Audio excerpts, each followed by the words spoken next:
Jadi bagaimana modus perusahaan ilegal ini beroperasi? Dan untuk menjawabnya sudah bersama kami dari luar studio, Direktur Reskrimum Polda Metro Jaya Kombes Polisi Iman Imanuddin. Selamat sore Pak Iman. Selamat sore, Mas. Baik, terima kasih Pak Dir sudah berkenan bergabung. Jadi kalau kemudian dianggap ilegal, Pak Iman, apakah kemudian memang ini tidak lengkap secara perizinan usahanya, atau kemudian memang ini dari motor-motor curian? Saya ingin konfirmasi itu dulu, Pak. Dari cara mendapatkan kendaraan bermotornya, itu sudah dilakukan. Kami sudah menelusuri bahwa itu adalah ada perbuatan ilegal yang dilakukan oleh tersangka dalam memperoleh kendaraan bermotornya tersebut. Tersangka melakukan penampungan terhadap kendaraan-kendaraan dari dugaan hasil kejahatan atau tindak pidana. Oke, tindak pidana yang dimaksud adalah pencuriankah atau kemudian masuknya kendaraan-kendaraan ini ke Indonesia yang tanpa izin resmi, tanpa surat menyurat yang pasti begitu, Pak? Ini kendaraan akan dikirim ke luar ya, jadi bukan dimasukkan dari luar ke Indonesia, tapi akan dikirim dari Indonesia ke luar. Kemudian untuk memperolehnya ini dengan ada salah satu modus operandi yang dilakukan oleh pelaku, yaitu dengan mengaktifkan aplikasi pembiayaan, kemudian kendaraannya dibelokkan dengan menggunakan identitas orang lain. Oke, jadi ini bisa saya pastikan adalah motor yang sudah beredar di Indonesia, tapi kemudian dirakit ulang untuk kemudian diekspor, begitu, Pak Dir? Iya, betul. Oke, nah selama ini kenapa kemudian butuh waktu 4 tahun, Pak Dir? Kalau kemudian data yang Anda sampaikan kemarin sejak 2022, bagaimana usaha ini secara rapi begitu, tidak terlihat? Jadi kami sampaikan untuk perbuatan yang dilakukan oleh pelaku selama dari tahun 2022 ini, itu adalah berdasarkan keterangan dari pelaku yang sudah kami tetapkan sebagai tersangka, bahwa kegiatannya ini sudah berjalan dari tahun 2022. Nah, adapun kami memperoleh informasi terhadap kegiatan tersebut, itu sekitar 1 bulan yang lalu kami memperoleh informasi, kemudian kami melakukan upaya pendalaman dan penyelidikan atas kegiatan-kegiatan yang diduga ilegal tersebut.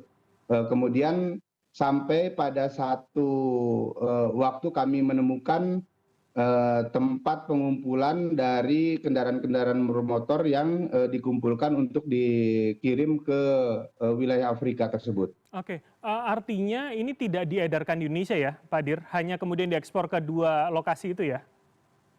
Iya, ke Tahiti sama ke Togo. Oke, itu dengan merek tertentu kah atau kemudian ada pemolesan lagi, Pak Dir, sebetulnya? Ada 2 merek besar yang ada di lokasi, yang di TKP. Oke, ada 2 merek besar yang kemudian ini dijual atas nama resmi begitu ya? Ya. Oke, Pak Dir, ini bagaimana penemuan awalnya? Apakah satu tersangka itu atau kemudian sebetulnya banyak laporan masyarakat kita yang sebetulnya dirugikan juga dari operasi ilegal ini, Pak? Justru kita awalnya dari informasi masyarakat ini, kemudian dari satu tersangka ini muncul juga keterangan-keterangan yang diperoleh oleh penyidik dengan penggunaan kartu tanda penduduk dari masyarakat yang lainnya. Kami sedang melakukan pendalaman terhadap 150 orang yang KTP-nya digunakan untuk mengaktifasi aplikasi pembiayaan yang dilakukan oleh tersangka. Oke, artinya untuk mengirim keluar dengan hampir 1.000 unit, apa yang dilakukan? Pengkelabuan apa yang kemudian dilakukan begitu? Seolah-olah ini barangnya ini diperoleh dengan cara yang benar. Oke, tapi artinya dalam bentuk utuh ya, Pak Iman ya? Atau kemudian dipreteli dulu, dijual per spare part begitu, Pak Dir? Ada yang utuh, ada yang sudah dibelah-belah per spare part. Oke, Sebagaimana yang kita lihat di gudang ini kan ada yang sudah terpisah-pisah, ya. ada juga yang masih utuh. Yang dikirimnya juga demikian. Ada yang dikirim secara utuh, ada juga yang dikirim dalam bentuk terpisah-pisah.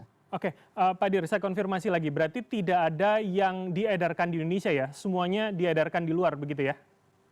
Iya, tidak ada. Oke, terakhir Pak Dir. Jadi artinya dengan satu tersangka ini pendalamannya bagaimana? Apakah ini juga terkait dengan jaringan internasional yang tentu ada penerimanya di dua negara di sana begitu? Ada yang penerimanya di sana. Oh, Begitupun juga di sini di Indonesia kami juga sedang melakukan pendalaman terhadap pengepul dan penyedia kendaraan bermotornya. Sudah ada beberapa penyedia yang kami mintai keterangan, mudah-mudahan ada perkembangan yang positif untuk mengembang ke tersangka yang lainnya, sehingga jaringan ini bisa terungkap secara utuh atas perbuatan melawan hukum yang dilakukan secara bersama-sama oleh kelompok jaringan kendaraan bermotor ini. oke, Pak Dir, berarti artinya selain memungkinkan ada tersangka baru, apakah Polda Metro sejauh ini mengendus ada titik-titik lain, Pak, selain di lokasi yang kemarin digerebek? Sangat memungkinkan untuk munculnya tersangka baru karena kita terus melakukan pengembangan dari hasil pemeriksaan terhadap tersangka maupun saksi yang saat ini sedang menjalani pendalaman di Polda Metro Jaya. Begitupun juga kemungkinan ada titik yang lain, kami juga sedang melakukan penelusuran atas dugaan adanya tempat-tempat lain yang bisa digunakan atau menjadi titik pengiriman kendaraan-kendaraan bermotor yang diduga ilegal tersebut, Mas. Oke, baik, baik. Kami akan tunggu update berikutnya. Terima kasih atas waktu dan juga informasi dari Anda, Kombes Polisi Iman Imanudin di Reskrimum Polda Metro Jaya telah bergabung sama kami. Selamat sore, sehat selalu, Pak Iman. Terima kasih. Sehat selalu.